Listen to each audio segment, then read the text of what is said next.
दोस्तों आज की इस मूवी का नाम है कार्निफेक्स। यहाँ हम जानेंगे कि कैसे रिसर्च करने जंगल गई टीम को एक अनजान जानवर ने एक एक कर अपना निवाला बना डाला। तो चलिए दोस्तों मूवी के एक्सप्लेनेशन की शुरुआत करते हैं। कहानी की शुरुआत में हमें एक जंगल दिखाया जाता है जो कि ऑस्ट्रेलिया का होता है। फिर हमें जंगल में लगी खतरनाक आग दिखाई जाती है जो यहाँ होना एक आम बात है। अब यहाँ आग तो बुझ गई लेकिन वो तबाही और जानवरों का बुरा हाल हमें नजर आ रहा था। मगर इन सबसे अलग हमें एक ऐसे जीव की झलक दिखाई जाती है जो कि बहुत ही खतरनाक और काफी समय से यहाँ मौजूद है, मगर आज तक इंसान इससे बेखबर रहा।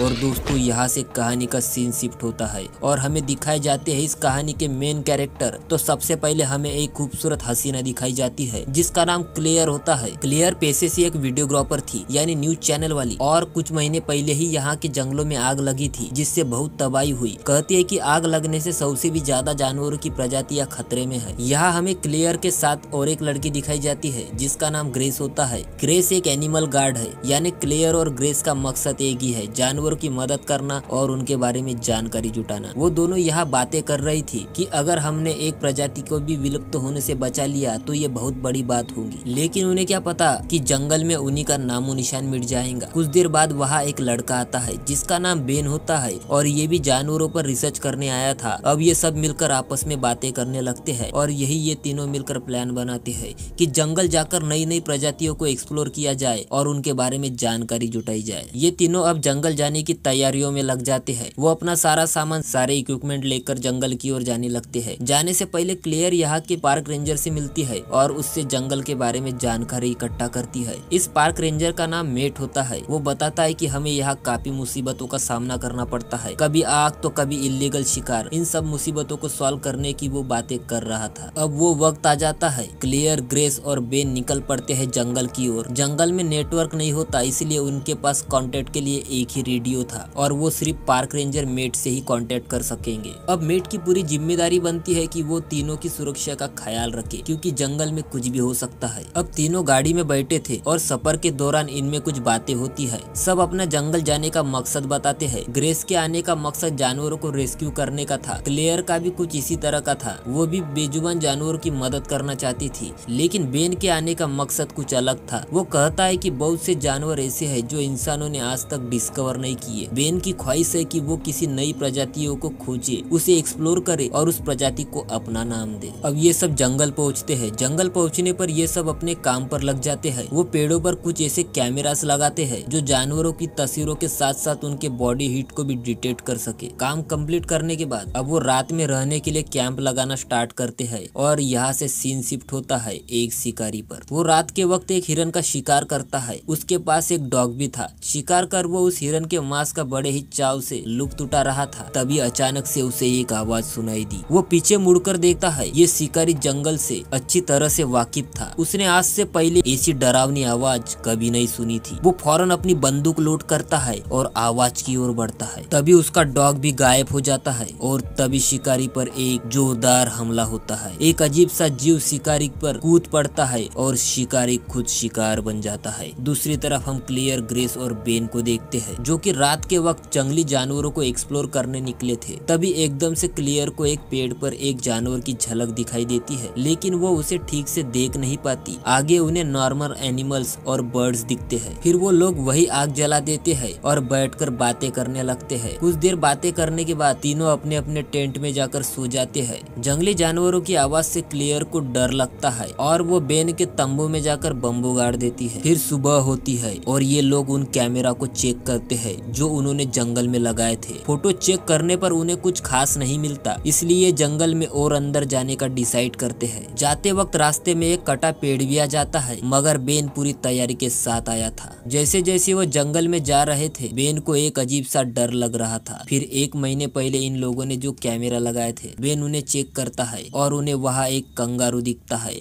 और उस पर कोई अजीब सा जानवर हमला कर रहा था। उस पर जिस किसी जानवर ने भी हमला किया था उसकी फोटो कैमरा कैमरा में क्लिक नहीं होती। ग्रेस कहती है कि हमें इसके बारे में रेंजर को बताना चाहिए। बेन कहता है कि शायद ये काम किसी इंसान का होगा। वो लोग उस पेड़ के पास जाते हैं जहाँ कांगारू पर हमला हुआ था। यहाँ बेन रेंजर मेट को सारी बातें बताता है और अपना लोकेशन भेजता है और रेंजर मेट निकल पड़ता है उन लोगों की मदद के लिए। उन्हें वहाँ एक पेड़ पर एक अजीब से जानवर के पंजे के निशान मिले जो कि बहुत अजीब और बड़े थे। अब इनका सामना एक अनजान जानवर से था और उनकी जिज्ञासा इस जानवर के प्रति और बढ़ जाती है। अब वो लोग वहाँ से नहीं जाते और अपना कैमरा वहाँ सेट कर देते हैं। शाम होने वाली थी। रेंजर मेट को आते समय उसी शिकारी की गाड़ी दिखती है जिसे रात में किसी खूंखार जानवर ने मोड़ के घाट उतार दिया था। मेट वहाँ रुकता है, आसपास की जगह का जायजा लेता है। थोड़ा आगे जाने पर उसे शिकारी की बंदूक और उसका पालतू कुत्ता दिखता है। कुत्ता काफी घबराया हुआ लग रहा था। फिर मेट शिकारी की बंदूक पकड़ने की सोचता है और जैसे ही वो बंदूक लेने के लिए नीचे झुकता है, वो आदमखोर दरिंदा वो जानवर मेट पर हमला कर देता है और उसे घसीटते हुए पेड़ पर ले जाता है। इधर इन तीनों को झाड़ियों में हलचल सुनाई देती है। ये लोग गौर से देखने लगते हैं, लेकिन वहाँ से एक बकरी बाहर निकलती है। ये देख सब हंसने लगते हैं कि तभी उस बकरी पर एक हमला होता है। उस बकरी को किसी अनजान जानवर ने उठा लिया था और पेड़ पर लेकर जा रहा था। बेन, ग्रेस और क्लियर को वो खूंखार जानवर नजर आ गया था जो कि आधा इंसान और आधा भेड़िया था। दुनिया वालों की नजरों में ये जानवर कई सौ साल पहले ही विलुप्त हो गया था। वो लोग इस जानवर की फोटोज निकालने के लिए ड्रोन भेजते हैं, लेकिन वो जानवर वहाँ से भाग गया था। बेन उस जानवर का पीछा करता है, उसके पीछे ग्रेस भी जाती है और क्लेयर अकेली रह जाती है। तभी बेन को ग्रेस की चीखने की आवाज सुनाई दी। बेन उसकी ओर भागता है। वो देखता है कि ग्रेस एक खाई में गिरी हुई थी, उसका पैर जख्मी हो गया था। बेन उसे निकालने की कोशिश करता है और तभी ऊपर से वो जानवर बेन पर हमला करता है और उसे पेड़ पर लेकर जाता है। इधर हम क्लेयर को देखते हैं जो भागते भागते शिकारी की गाड़ी तक पहुंच जाती है। उसे वहाँ शिकारी का डॉग भी मिलता है। कुछ देर वो वही छिपी रही, लेकिन कुछ देर बाद उसने मदद के लिए हॉर्न बजाया, जिससे वो जानवर उसकी ओर आकर्षित हो गया। क्लियर को उस जानवर की मौजूदगी का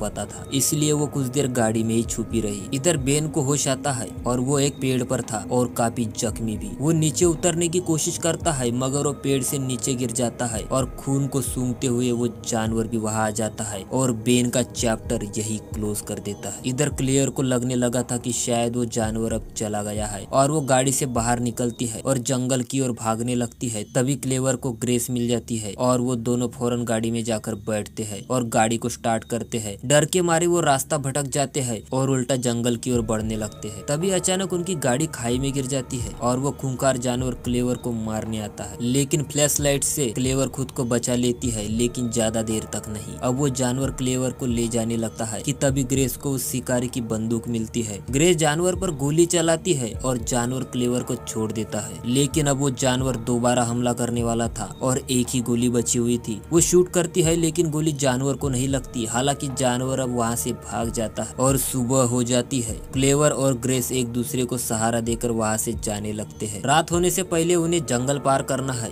वरना उनका भी वही असर होगा जो बाकियों का हुआ। और यही इस मूवी का दी एंड हो जाता है। दोस्तों, कहानी अच्छी लगी हो तो वीडियो को लाइक कर दीजिए और चैनल पर नए हो तो फिल्मी डॉक्टर को सब्सक्राइब कर दीजिए। Thank you.